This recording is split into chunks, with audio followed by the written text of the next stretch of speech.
নমস্কাৰ সকলোকে।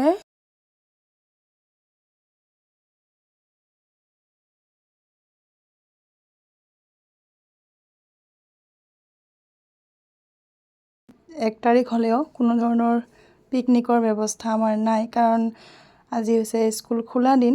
বন্ধৰ দিন হ'লে কথাটো বেলেগ আছিল, গতিকে স্কুল যিহেতু খোলা আছে আমি ৰাতিপুৱাই স্কুললৈ গ'লোঁ।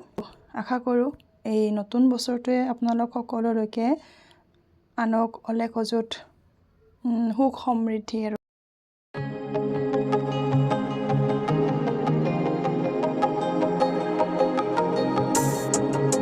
এইফালে ছাত্ৰীজনীয়ে মোক সিহঁতৰ ক্লাছলৈ লৈ গৈ আছে। সিহঁতে বোলে মোক ছাৰপ্ৰাইজ দিব।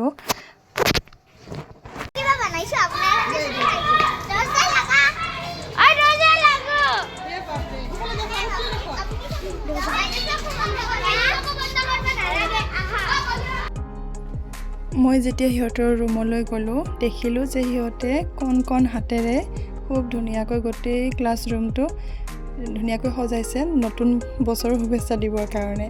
আৰু তাতে আগৰৰ পৰা যিহেতু হেড ছাৰক বহাই থৈছিল সিহঁতে লৈ গৈ, আৰু সিহঁতে এয়া আল্পনা আঁকিছে। এনেকৈ টেবুলত সজাইছে ফুলদানি, তাৰপিছত বৰ্ডত হেপী নিউ ইয়াৰ লিখিছে। বানানত অকণমান ভুল হৈছে, তথাপি সিহঁতে ইমানখিনি কৰিছে যে, আৰু সিহঁতে এনেকৈ দুৱাৰখন বন্ধ কৰি কৰিছে। তাৰপিছত আমাক লৈ গৈ দেখুৱাইছে। কিমান মৰম, বহুত ভাল লাগে ন এনেকুৱা দৃশ্যবিলাক দেখিলে। আৰু নতুন বছৰৰ শুভেচ্ছা জনাই পুনৰবাৰ আজিলৈ সামৰিছোঁ। বাই।